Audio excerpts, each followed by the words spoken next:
Oh, stay, can you see by the dawn's early light what so proudly we hailed at the twilight's last gleaming, whose broad stripes and bright stars through the perilous fight o'er the ramparts we watched were so gallantly streaming, and the rocket's red glare, the bombs bursting in air, gave proof through the night that our flag was still there.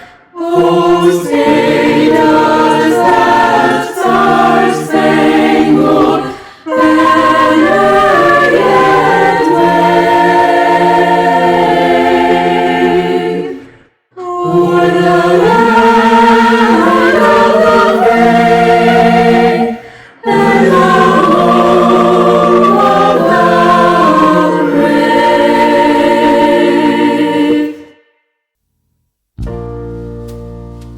For Veterans Day reflection this year, we would like to offer some thoughts from General Mark A. Welsh III, who serves as the current U.S. Air Force Chief of Staff in Washington, D.C. As Chief, he serves as the senior uniformed Air Force officer responsible for the organization, training, and equipping of 660,000 active duty, Guard, Reserve, and civilian forces serving in the United States and overseas. As member of the Joint Chiefs of Staff, the General and other service chiefs function as military advisors to the Secretary of Defense, National Security Council, and the President. General Welsh was born in San Antonio, Texas. He entered the Air Force in June 1976 as a graduate of the U.S. Air Force Academy. He has been assigned to numerous operational, command, and staff positions. Prior to his current position, he was commander of all U.S. Air Forces in Europe. In what follows, General Welsh talked about the problems of how the U.S. Air Force works to build a common, committed, and organized unit from a wide variety of Americans who sign up to join their branch of our military.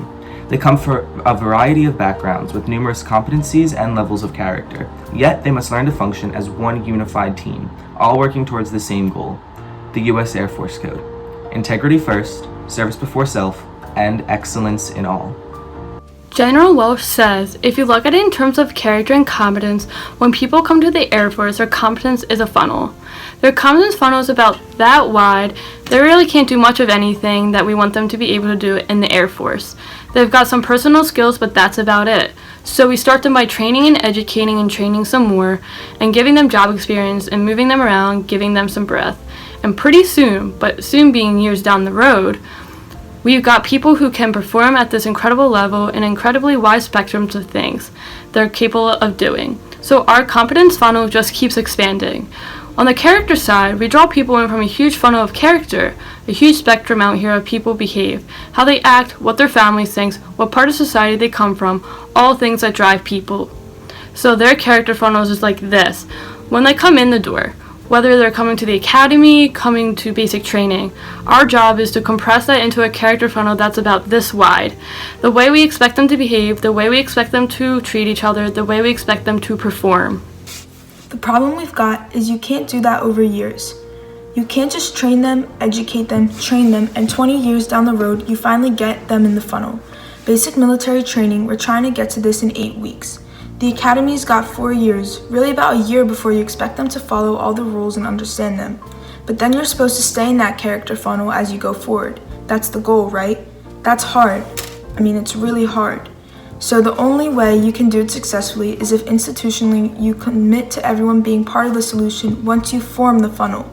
So if people are bouncing outside the funnel, you can't ignore them. That's what happens to us today. There is behavior outside the character funnel.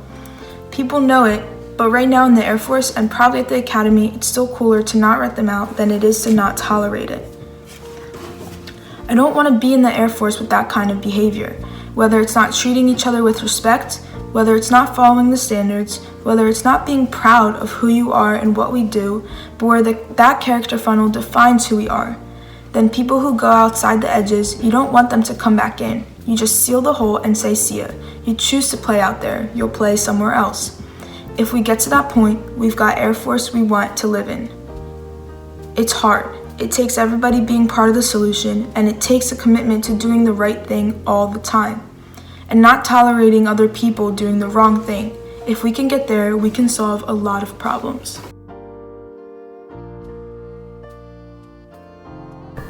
Thank you, veterans, for protecting our country. We appreciate everything you do to keep us safe. Thank you for your service. Thank you for your service. Thank you, veterans. Thank you for all that you've done for us. Today and every day we salute our veterans. With respect, honor, and gratitude, we thank you for your sacrifice and service to our nation.